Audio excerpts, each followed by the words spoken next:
Hello students, welcome to online classes. I hope you must be enjoying the online classes at home. And today we are going to start the fourth chapter of our first book Flamingo. Its title is The Rat Trap. It has been written by Swedish writer Selma Lagerlöf. And you can see here the picture of a rat trap. And you know that rat trap is used to catch rats. First of all, I would like to tell you about the author. Selma Lagerlöf was a Swedish writer whose stories have been translated into many languages. Selma Lagerlöf जो है एक Swedish writer थी. उसकी जो stories थी उनको translate किया गया है बहुत सारी भाषाओं में.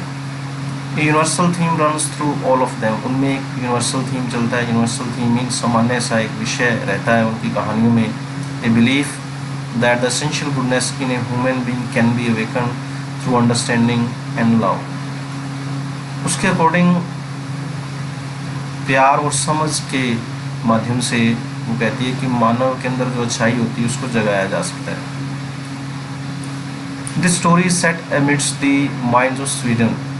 स्वीडन की जो खदानें हैं उनके बीच में इसकी स्टोरी सेट की गई है. Rich in iron.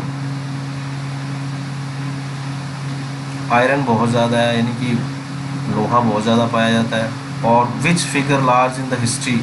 इतिहास में जो है इसके साक्ष्य मिलते हैं. फिगर मतलब बहुत ज़्यादा पता चलता है इतिहास से हमें. And legends of that country. और इस देश की जो दंत कथाएँ हैं, कहानियाँ हैं जो उनसे. Story is told somewhat in the manner of A fairy tale. ये जो कहानी है वो किस तरीके से बताई गई है, एक परियों की कहानी की तरह. Once upon a time there was a man who went around selling small rat traps of wire. एक बार एक आदमी था जो तार से बनी चूहेदानियां बेचते हुए घूमता था. He made them himself at odd moments. वह उन्हें मतलब odd moments कह सकते हैं हम, ऐसा समय जो कि पर्टिकुलर नहीं, टूटा फूटा समय, कभी बना लिया कभी नहीं, इस तरीके से. From the material he got by begging in the stores or at the big farms. और उस सामान से बना लेता था उनको जो वो दुकानों से और बड़ी फार्मों से जो है मांग करके लाता था, बेगिंग करता था, यानी कि भीख मांग करके लाता था. But even so the business was not especially profitable. वो कहता है कि फिर भी उसका जो काम था, बिजनेस जो था, उसके लिए फ़ायदे वाला नहीं था. So he had to resort to both begging and petty thievery to keep body and soul together. तो उसको अपना जीवन यापन करने के लिए, पेट भरने के लिए क्या करना पड़ता था. He had to resort to both begging and petty thievery. छोटी चोरियों का और भीख मांगने का सहारा लेना पड़ता था. Even so his clothes were in rags. फिर भी उसके कपड़े जो थे फटे हुए थे. His cheeks were sunken. गाल जो है पिचके हुए थे. And hunger gleam in his eyes. और भूख नज़र आती थी, चमक आती, यानी कि भूख नज़र आती थी उसकी आंखों में. ग्लीम वैसे चमकना होता है. No one can imagine how sad and monotonous life can appear to such a vagabond who plods along the road left to his own meditations. Author कहती कि कोई भी कल्पना नहीं कर सकता है कि ऐसे घुमक्कड़, वैगाबॉन्ड मीन आवारा जो घुमक्कड़ है, ऐसे आवारा घुमक्कड़ को जो सड़कों पर प्लॉटिंग मीन पाँव घसीटता हुआ चलता है और अपने विचारों में डूबा रहता है, उसका जीवन जो है कितना ही मतलब सैड एंड मोनोटोनस, मतलब उसका जीवन कितना उदासी भरा और नीरस जो है लगता है. मतलब उसको खुद को जो है वो जीवन जो है बड़ा ही नीरस और उदासी भरा लगता है. But one day this man had fallen into a line of thought. एक दिन वो एक ऐसे विचार में पड़ गया, which really seems to him entertaining, जो कि उसको बड़ा ही मज़ेदार लगा. He had naturally been thinking of his rat traps when suddenly he was struck by the idea that the whole world about him, the whole world with its lands and seas and its cities and villages was nothing but a big rat trap. तो author क्या कहती है कि पहले तो वो अपने चूहेदानियों के बारे में सोच रहा था और सडनली उसके मन में एक विचार आता है, एक थॉट आई कि पूरा संसार जो है उसके लिए, जिसकी जो लैंड्स मतलब भूमि जो है, समुंदर जो है, सागर जो है, उसके जो सिटी शहर जो हैं, गांव हैं, was nothing but a big rat trap, एक चूहेदानी है ना कि कुछ और है. It had never existed for any other purpose than to set baits for people. तो कहता है कि उनका जो एग्जिस्ट करना, वहाँ पर अस्तित्व में होना, लोगों को केवल किसके लिए, फंसाने के लिए है. पर्पस क्या उद्देश्य है उसका, सिर्फ लोगों को फंसाना है, इसके अतिरिक्त वो कहता है कुछ नहीं है. It offer riches and joys. क्या ऑफर करता है, क्या वो ऑफर करता है, रिचेज एंड जॉयज मतलब धन और खुशी देता है. शेल्टर एंड फूड, आश्रय देता है, खाना देता है, हीट देता है, हीट एंड क्लोथिंग, कपड़े और हीट. Exactly as the rat trap offered cheese and hope, ऐसे ही जैसे रैट ट्रैप जो है ऑफर करता है, ऑफर में प्रस्तुत करता है चीज एंड पॉप में पनीर और सूअर का मांस जो होता है. And as soon as anyone let himself be tempted to touch the bait, it closed in on him, and then everything came to an end. वो कहता है कि जैसे ही मान लो कोई भी व्यक्ति जो है टेम्पटेड मीन ललायित होता है, उसको टच करने की कोशिश करता है, उस चारे को, टच द बेट, वो उसके ऊपर बंद हो जाता है और सारा कुछ खत्म हो जाता है. The world had of course never been very kind to him. संसार जो है कभी उसके लिए दयावान रहा नहीं था. So it gave him unwanted joy to think ill of it in this way. तो इस तरीके से सोचना उसको क्या करने वाला था, मतलब खुशी देने वाला था. Unwanted मतलब जो कि अस्वाभाविक खुशी दी उसको. सोचता कैसे है उस संसार के बारे में, बुरा सोचता है, think ill. It became a cherished pastime of his during many dreary ploddings. इस तरीका से वो मतलब वो dreary ploddings किस तरीके से नीरसता से चलना, plodding में पैर घसीट के चलता है. जब वो उसके बारे में बुरा सोच रहा है संसार के बारे में, तो वो उसके लिए एक बड़ा ही अच्छा मतलब पास टाइम, एक समय बिताने का, खुशी से समय बिताने का जो है साधन बन गया.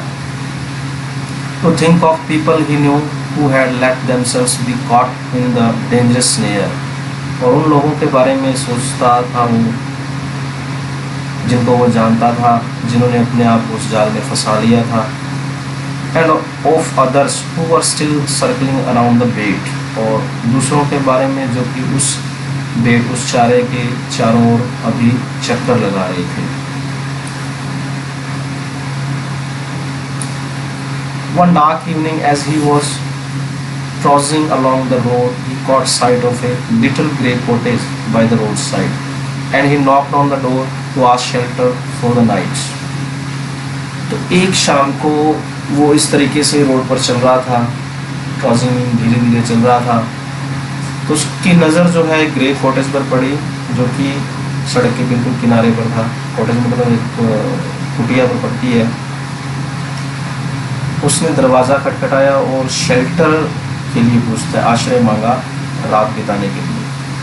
Nor was he refused. Instead of the sore faces which ordinarily met him,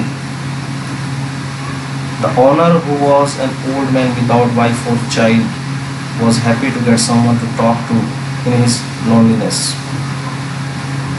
यहाँ पर बजाय इसके मतलब उसको चिड़चिड़े चेहरे, सोर फेसेस, चिड़चिड़े चेहरे ही मिलते थे, जो मालिक था उस घर का एक बूढ़ा व्यक्ति था, ओल्ड मैन था, विदाउट वाइफ और चाइल्ड, बच्चे नहीं थे, पत्नी नहीं थी। बहुत खुश हुआ उसको पा करके बात करने के लिए, क्योंकि उसके साथ बात करने के लिए कोई था नहीं अपने अकेलेपन में उसके। Immediately he put the porridge pot on the fire and gave him supper. जल्दी ही उसने जो अपना porridge pot बर्तन जो है दलिया बनाने के लिए आग पर रख दिया और शाम का भोजन उसको दिया। Then he carved off such a big slice from his tobacco roll that it was enough both for the stranger's pipe and his own. फिर उसने क्या किया, अपने तंबाकू में से एक वो स्लाइस लेता है और उसको कार्ड ऑफ मतलब काटता है वहाँ से, और इतनी लेता है जितनी कि दोनों के लिए ही काफ़ी हो, स्ट्रेंजर की पाइप के लिए, वो अजनबी की पाइप के लिए और उसकी खुद की के लिए। Finally he got out an old pack of cards and played मजलिस with his guest until bed time. मतलब वो अपनी ताश की गट्टी निकालता है पुरानी और उसके साथ मजलिस गेम का नाम है, वो खेलता है सोने तक के समय तक। The old man was just as generous with his confidences as with his porridge and tobacco. बूढ़ा आदमी जो है अपने मन की बात कहने में उतना ही उदार था जितना कि वो अपने porridge दलिया और तंबाकू देने में था।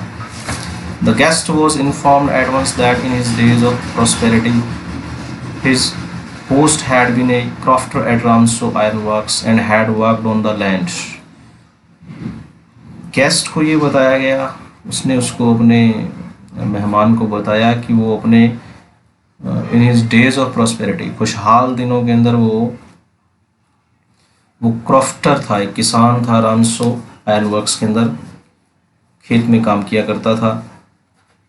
Now that he was no longer able to do day labour, मजदूरी कर नहीं सकता है, दिन में काम कर नहीं सकता है वो।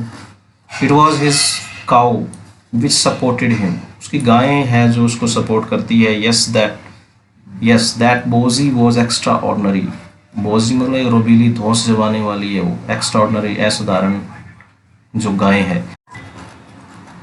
She could give milk for the creamery every day, वो जो है दूध दिया करती थी मक्खन की फैक्ट्री के लिए रोजाना। And last month he had received all of 30 kronor in payment, तो उसने 30 क्रोनर जो है भुगतान के रूप में लिए थे पिछले महीने। The stranger must have seemed incredulous, stranger जो है मतलब उसको विश्वास नहीं हुआ होगा।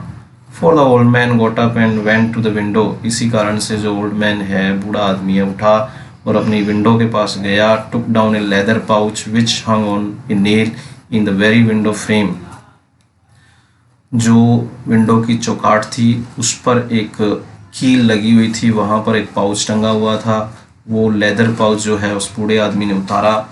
And picked out 3 wrinkled 10 kronor bills, 3 note निकाले वहाँ से, रिंकल मतलब मुड़े हुए थे। These he held up before the eyes of his guest, वो उसने अपने गेस्ट के आगे जैसे वो दिखाता है उसको, नॉडिंग नोइंगली मतलब जानबूझ करके वो दिखाता है, नॉडिंग मतलब सिर को हिलाते हुए। And then stuffed them back into the pouch, फिर दोबारा से उनको पाउच में रख देता है। The next day both men got up in good season, दोनों व्यक्ति जो थे अगले दिन बड़े तरोताज़ा उठते हैं। The crofter was in a hurry to milk his cow, crofter जल्दी में था गाय का दूध निकालने के लिए। And the other man probably thought he should not stay in bed when the head of the house had gotten up, तो दूसरे आदमी ने सोचा, यानी कि जो रेड ट्रैप सेलर था उसने सोचा कि जब घर का बड़ा जो है उठ गया है, हेड जो है मुखिया उठ गया है, तो उसे भी उठ जाना चाहिए। The head of the house had gotten up, they left the cottage at the same time, दोनों ने एक ही समय में कोटेज को छोड़ा। The crofter lock the door, crofter ने ताला लगा दिया दरवाजे को। And put the key in his pocket, अपनी जेब में चाबी डाली। The man with this rat trap said good bye and thank you, rat trap बेचने वाले ने क्या किया, उसको धन्यवाद किया। And thereupon each went his own way, और दोनों जो है अपने अपने रास्ते चले गए। Okay students, the rest we will read tomorrow. Thanks and have a good day.